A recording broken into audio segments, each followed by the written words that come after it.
On va faire ça en live du coup.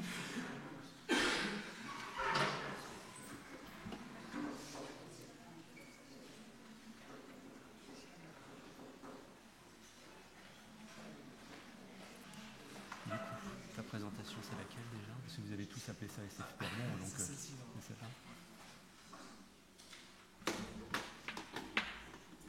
Allez, je fais en live du coup.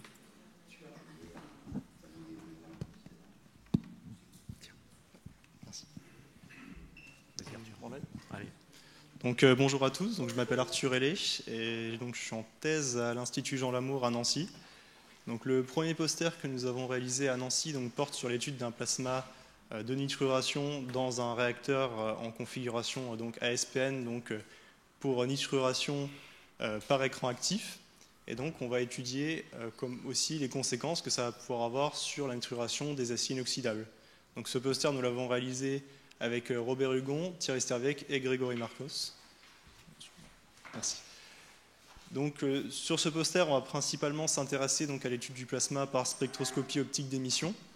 Et notamment, on va pouvoir montrer comment on peut utiliser les raies d'émission de NO-gamma pour suivre l'état de contamination d'un réacteur de nitruration, ce qui est particulièrement important pour des applications de traitement thermochimique des aciers inoxydables.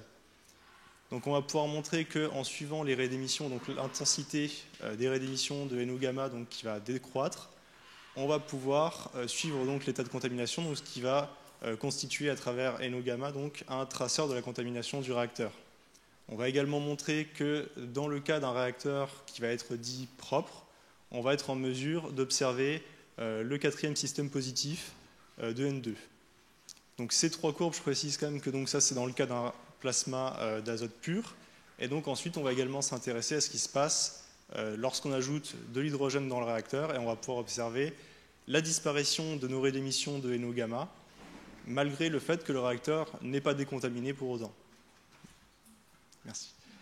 Un autre poster que nous avons réalisé à l'Institut Jean Lamour porte sur l'étude de la dynamique d'un plasma d'arc électrique par caméra rapide. Donc poster que nous avons réalisé avec Robert Hugon, Frédéric Brochard, Sarah Chouchen et Grégory Marcos. Merci. Donc l'idée dans ce poster, c'est d'étudier un arc électrique d'essai par caméra rapide pour des applications de détection, par exemple dans le domaine de l'aéronautique. Donc, le sujet principal sur lequel on s'est intéressé dans ce poster, ça va être l'étude de l'éjection de matière dans un arc électrique d'essai et sur comment on va pouvoir utiliser ce phénomène pour au moins contribuer à la détection d'un arc électrique. Donc, notamment, nous avons mis en évidence une corrélation forte entre des phénomènes d'éjection de matière et des fluctuations des signaux électriques. D'autre part, grâce à notre caméra rapide et à un logiciel de suivi d'objets développé à Nancy qui s'appelle AX-Vision, nous sommes en mesure de suivre les microparticules éjectées des électrodes dans l'espace interélectrode, donc dans l'arc, et d'étudier le déplacement de ces particules donc dans différentes zones, comme vous pouvez le voir en haut à droite, et de construire des distributions des vitesses des particules, chose que nous avons fait ici. Donc merci pour votre attention, et donc, je vous dis à cet après-midi pour discuter des posters. Merci Arthur. Merci Arthur.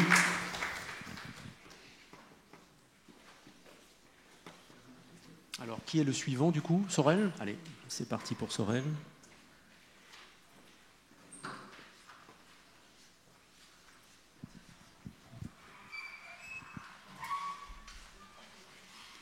Bonjour à tous, moi c'est Demonso Tala Sorel, je suis étudiante en troisième année de thèse sur la caractérisation de l'hydrogène dans les zeolites par laser-induced breakdown spectroscopie et par spectroscopie infrarouge.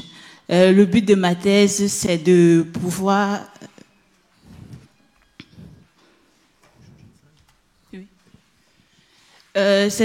mesurer la quantité d'hydrogène qu'on a dans les zeolites. Bon, c'est quoi déjà une zeolite? Les zeolites sont des matériaux qu'on trouve dans le sol, qui sont très poreux. Et ces zeolites-là sont capables d'absorber des gaz. Là, on a dans les trucs en vert, on a en vert les cages qui montrent les zones où on peut stocker des gaz moléculaires. Et ces zeolites sont constitués d'autres molécules sont constitués du silicium, d'aluminium et d'oxygène. Et du coup, ces zeolites-là possèdent aussi de l'hydrogène à l'intérieur.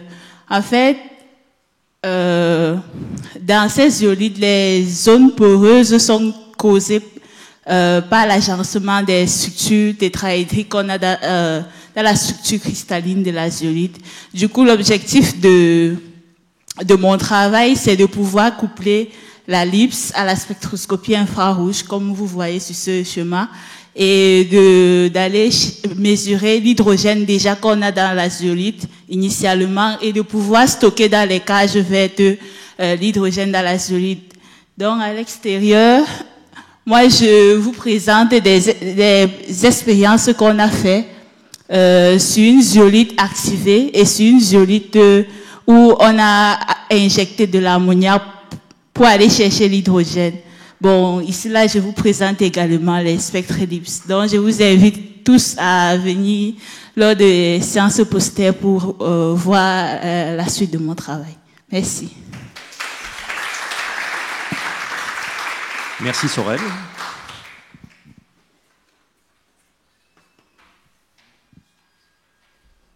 Un autre présentateur, oui.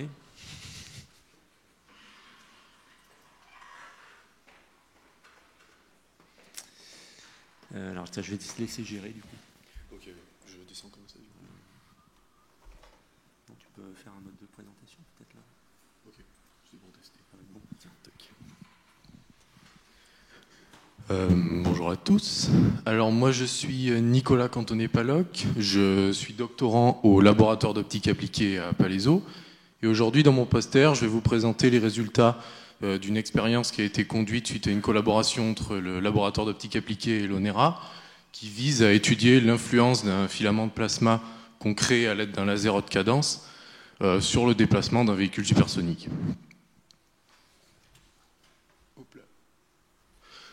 Donc, en aéronautique, la traînée est la principale force qui est générée par cet engin dans la direction opposée à sa direction de propagation, et elle est due à la création d'une onde de choc, comme on voit en vert sur l'image en bas à gauche et l'image à droite.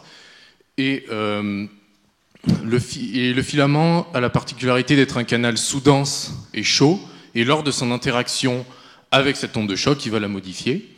Et dans cette expérience, on a tenté de quantifier ces modifications, notamment du point de vue de la traînée, et regarder si on ne peut pas générer des efforts latéraux sur le nez de l'engin, pour pourquoi pas faire un contrôle de trajectoire à distance. Et donc, bien entendu, les résultats sont dans le poster que je vous présenterai cet après-midi. Je vous ai rapidement mis deux résultats.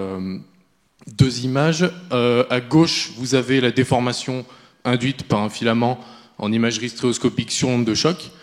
Et à droite, vous avez l'évolution de la traînée en fonction du temps et de l'arrivée des filaments qui sont représentés par des points gris. Voilà, si vous voulez en savoir plus sur le pourquoi du comment et sur ce que ça signifie, rendez-vous cet après-midi. Merci Nicolas.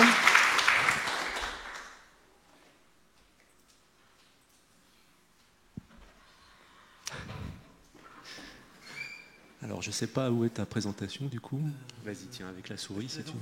Ouais. C'est pas ça, non? Non. Ah, peut-être. Ah, alors attends, je ne sais pas si... ouais, ça ne va pas être facile sur Internet, là. Bon, bah tant pis. Ouais. En live? C'est dommage, j'avais des films. Oui, là on est dans une. Ce dont je parle, moi, c'est des éruptions solaires. On revient sur le Soleil. On est dans il y a une activité très chargée sur le Soleil avec l'éclipse totale de Soleil qui a eu lieu un mois. Et puis là, en ce moment, on est sur la semaine. On est dans les 10 jours les plus actifs du Soleil depuis les 20 dernières années, avec une éruption de classe X5 la semaine dernière, qui ont amené aux aurores qu'on a vues, dont une image a été montrée cette semaine. Et la question qui se pose dans mon groupe, donc je suis Étienne Paria du laboratoire de physique des plasmas, c'est est-ce qu'on peut prédire ces événements éruptifs? Et pour ça, on utilise la théorie en MHD. Et je m'intéresse en particulier à l'hélicité magnétique, qui qui est donc a la propriété d'être un des rares invariants en MHD idéal et qui est très bien conservé aussi en MHD résistive, qui mesure donc le niveau d'enlacement des lignes de champ magnétique qui sont présentes dans le Soleil. Et ce que le poster montre, ce sont donc d'une part des analyses de simulation numérique d'événements éruptifs, d'éruptions solaires, et aussi des analyses d'observation qui montrent que l'hélicité magnétique peut être utilisée comme pour caractériser la stabilité des structures magnétiques solaires.